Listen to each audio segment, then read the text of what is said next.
السلام علیکم ورحمۃ اللہ وبرکاتہ۔ الحمد للہ رب العالمین والصلاة والسلام علی رسولہ الکریم، اما بعد، اعوذ باللہ من الشیطان الرجیم، بسم اللہ الرحمن الرحیم، الف لام میم، احسب الناس ان يتركوا ان يقولوا آمنا وهم لا يفتنون ولقد فتنا الذين من قبلهم فليعلمن الله الذين صدقوا وليعلمن الكاذبين۔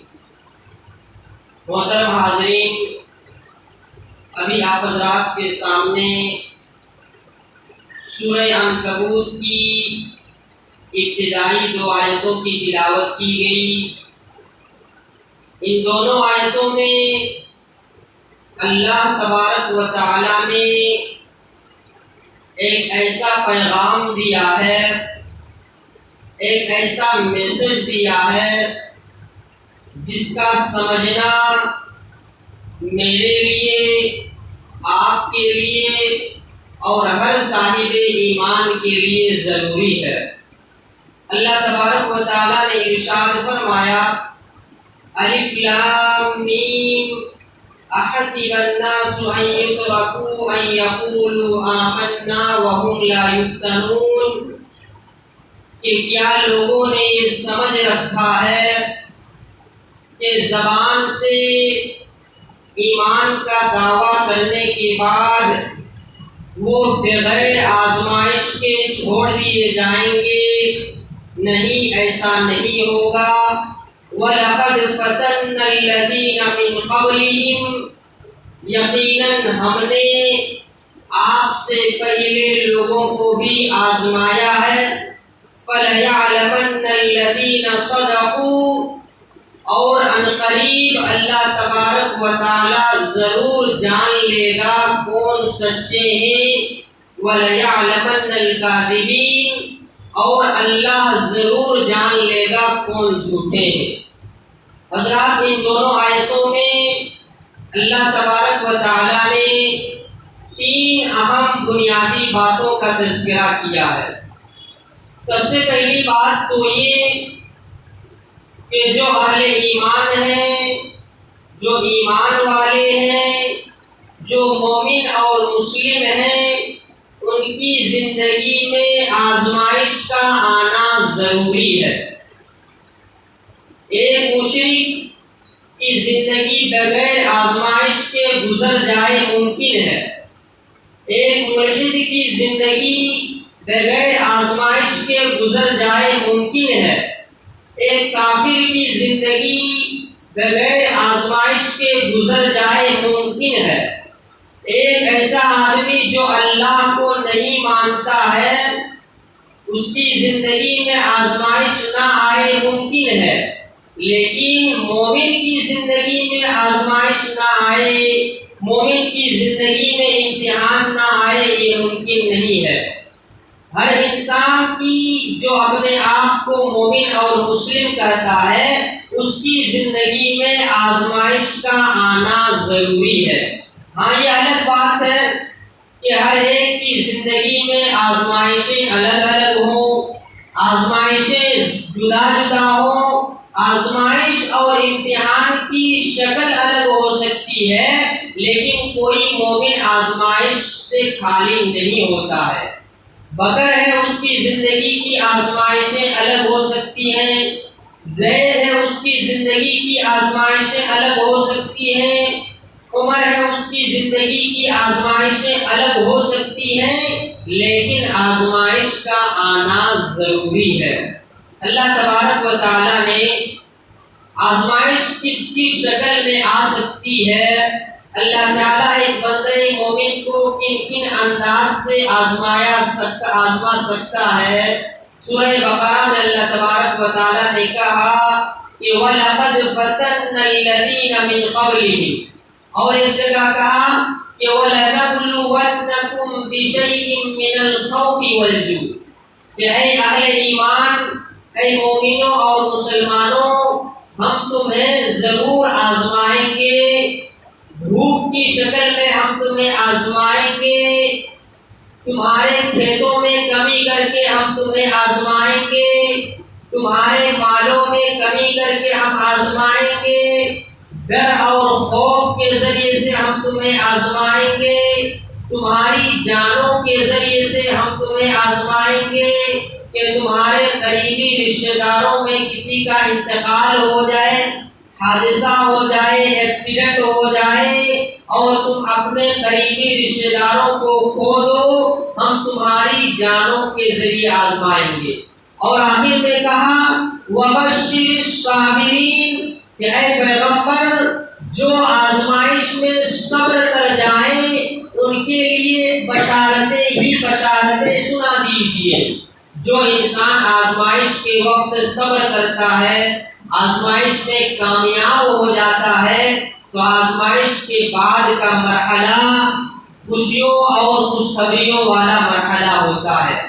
تو اللہ تبارک و تعالی ہم میں سے ہر مسلمان کی زندگی میں آزمائش ضرور بھیجتا ہے، اور یہ آزمائش کی عمر لمبی نہیں ہوتی ہے، آزمائش کی عمر ہمیشہ نہیں رہتی ہے، اس کی عمر ایک حد تک رہنے کے بعد ختم ہو جاتی ہے۔ لیکن جو مسلم آزمائش کی اس عمر میں صبر کر لے تو پھر اس کے لیے خوشخبریاں ہی خوشخبریاں ہیں۔ دیکھیے اللہ تبارک و تعالی مومن کی زندگی میں آزمائش بھیج کر کے مومن کے ایمان کا ٹیسٹ لینا چاہتا ہے، ہمارے ایمان کا، بھروسے کا اور توکل کا امتحان اللہ تعالیٰ لینا چاہتا ہے۔ تو لہذا ہر انسان اور ہر مومن کی زندگی میں آزمائش کا آنا ضروری ہے۔ وہی بات اللہ تعالیٰ نے ارشاد فرمائی کہ احسب الناس ان یترکوا ان یقولوا آمنا وهم لا یفتنون، کیا لوگ یہ سمجھ رکھتے ہیں کہ ایمان کا دعویٰ کرنے کے بعد انہیں آزمایا نہیں جائے گا؟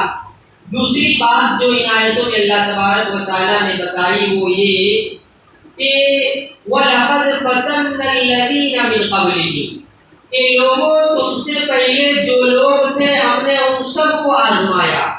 آزمائش کا یہ قانون صرف امت محمدیہ کے لیے نہیں ہے، بلکہ اس زمین میں جتنی امتیں آئیں ہر امت کے ہر مومن کی زندگی میں آزمائش ضرور آئی۔ اللہ تعالیٰ نے ہر ایمان والے کو ضرور آزمایا، ان کا امتحان لیا، ان کی آزمائش کی، ان کی زندگی میں آفتیں، مصیبتیں، بلائیں، تکلیفیں اور پریشانی دے کر کے ہر اہل ایمان کو آزمایا ہے۔ تیسری بات جو اللہ تبارک و تعالیٰ نے ارشاد فرمائی وہ یہ کہ فَلَيَعْلَمَنَّ اللَّهُ الَّذِينَ صَدَقُوا وَلَيَعْلَمَنَّ الْكَاذِبِينَ، کہ آزمائش کا سب سے بڑا فائدہ کیا ہے؟ اللہ تعالیٰ ایک بندہ مومن کو کیوں آزماتا ہے، کیوں اس کا امتحان لیتا ہے؟ تاکہ سچے مومن اور جھوٹے مومن کے درمیان فرق معلوم ہو جائے کہ کون سچا مومن ہے، کون جھوٹا مومن ہے، یہ معلوم ہو جائے، کون صادق مومن ہے اور کون منافق ہے یہ معلوم ہو جائے۔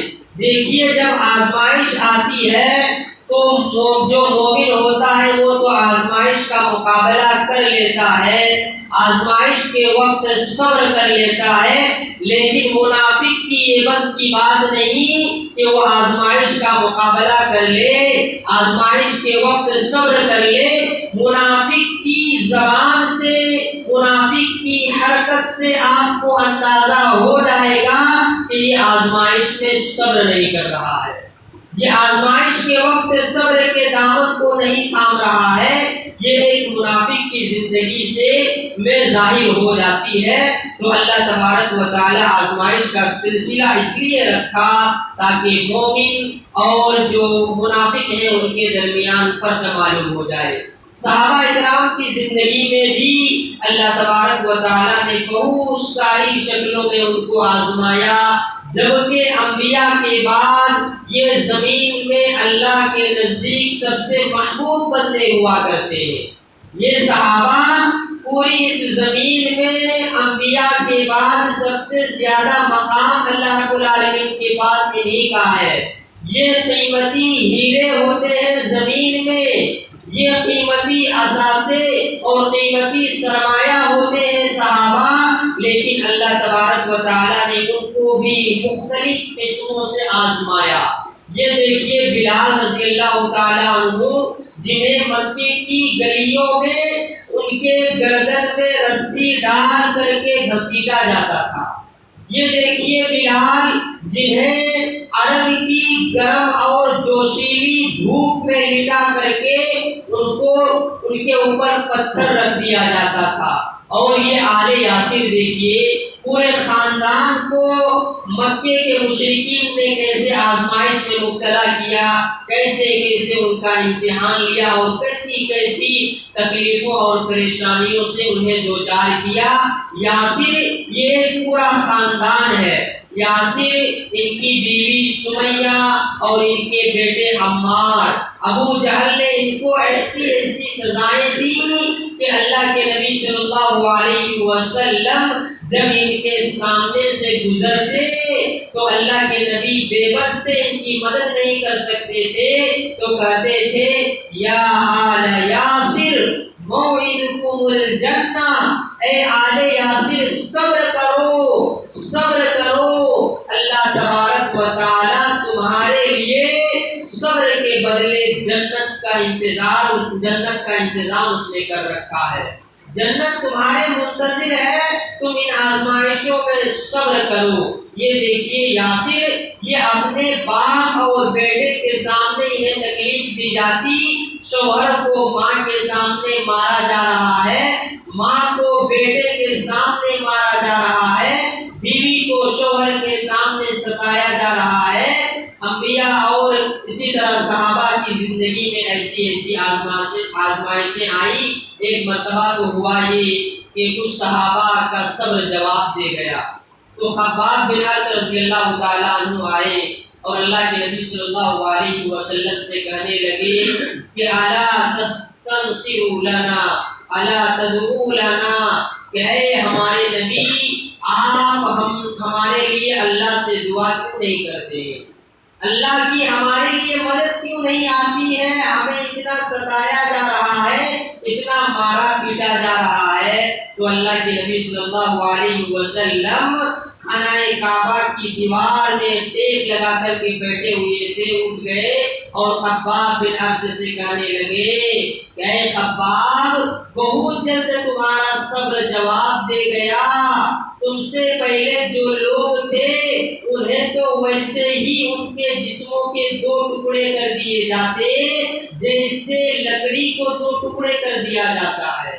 ان کے جسموں میں لوہے کے جو ٹنگیاں ہیں وہ گھمائے جاتے تھے اور ان کے جسموں کے گوشت کو ادھیڑ دیا جاتا تھا۔ تمہارا صبر بہت جلدی جواب دے گیا، ابھی تو تمہاری زندگی میں ویسی آزمائشیں اور ویسی تکلیفیں نہیں آئی ہیں، صبر کرو، صبر کا پھل میٹھا ہوتا ہے اور اللہ تبارک و تعالی صبر کرنے والوں کے ساتھ ہے۔ وبشر الصابرین، جو صبر کرتے ہیں آزمائش میں، جو صبر کرتے ہیں امتحان میں، اللہ تبارک و تعالیٰ کے پاس ایسے لوگوں کے لیے خوشخبریاں اور بشارتیں ہیں۔ دعا ہے رب العالمین سے کہ اللہ سبحانہ و تعالیٰ ہمیں آزمائش کے وقت صبر کا دامن تھامنے اور صبر و استقامت کے ساتھ زندگی گزارنے کی توفیق عطا فرما۔ آمین۔ السلام علیکم ورحمۃ اللہ وبرکاتہ۔